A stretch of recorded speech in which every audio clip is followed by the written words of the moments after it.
He's my brother from another mother. Kumbaga kami ang magkapatid na ibang apelido. So the fact that we get to work together again and considering na yung mga nagawa na namin before, I'm very happy that I get to spend time again with my brother Billy. We have a lot of talents in the Philippines, and we hope to discover them this season.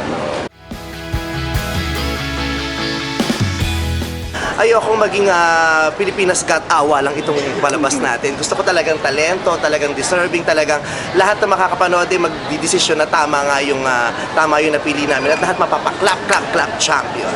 Si FMG, sa totoong buhay siya talagang pinaka-strict kasi star builder siya, star maker siya, di ba? Parang iba yung mata niya, alam niya kung sino talaga yung alam niya kung sino yung may potential, alam niya kung sino talaga yung kung yung may kakaibang value yung talent. At si Robin naman, masang-masa si Robin. Iba rin ang puso ni Robin. Si Robin yung pinaka-bruise ko sa lahat, pero parang siya yung pinakamalambot ang puso. Oo. Si Angel, masusurprise ka kasi 'di ba parang sweet pero stricta din. Ako naman playtime lang ako lagi. Pero syempre, kailangan deserving pa rin yung mapipili.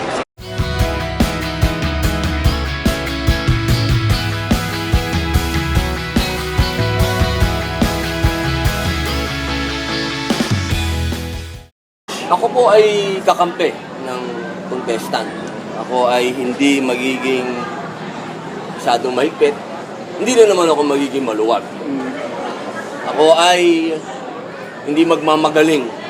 Kung sino yung makikita mo talagang may potensyal, sorry na lang yung iba. Malamang mag-abono naman ako dito.